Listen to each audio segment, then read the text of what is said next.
দোকানের মতো স্যান্ডউইচ বাসায় কীভাবে তৈরি করলাম সেই নিয়ে থাকছে আজকের ভিডিও। তো হ্যালো এভরিওয়ান, আসসালামু আলাইকুম। কেমন আছেন আপনারা সবাই? আশা করি ভালো আছেন, আমিও খুব ভালো আছি। তো স্যান্ডউইচ বানানোর জন্য ফার্স্টেই মেয়োনিজ বানিয়ে নিলাম। আর এই মেয়োনিজ রেসিপিটা আল্লাহ বাচ্চা রাখলে আপনাদের সাথে একদিন শেয়ার করব। তো তারপরে চিকেন ভালো করে ভেজে কেটে নিয়েছি, মানে ছোটো ছোটো করে আর কি কেটে নিয়েছি। তো তারপরে আমি সালাদ হিসেবে শুধুমাত্র শসাটা ইউজ করছি। তো তারপরে মেয়োনিজ এবং এই যে টমেটো সস দিয়ে ভালো করে মিশিয়ে নেব। এবং এই যে আমি রুটি নিয়েছি, তো এই ব্রেডগুলো এখন চারপাশ থেকে লাল অংশটুকু বাদ দিয়ে তারপরে এই যে এক এক করে স্যান্ডউইচ বানিয়ে নিচ্ছে আমার আপু, মানে আমি এটা বানাইনি, আমার আপুই বানিয়েছিল। তো তারপর এক এক করে যে সবগুলো স্যান্ডউইচই তৈরি। আর স্যান্ডউইচগুলো অনেক বেশি মজা ছিল খেতে, আপনারা বাসায় অবশ্যই ট্রাই করবেন। তো এই যে সবগুলো স্যান্ডউইচ রেডি।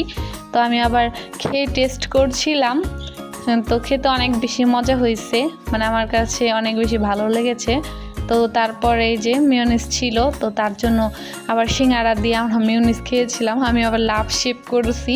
তো আমার ভিডিওটা এই পর্যন্ত ছিল। কেমন হয়েছে অবশ্যই কমেন্ট করে জানাবেন, আর কোথাও ভুল আছে কিনা সেটাও কমেন্ট করে জানাবেন। আর ভালো লাগলে অবশ্যই একটা লাইক করবেন, আর আপনারা বাসায় অবশ্যই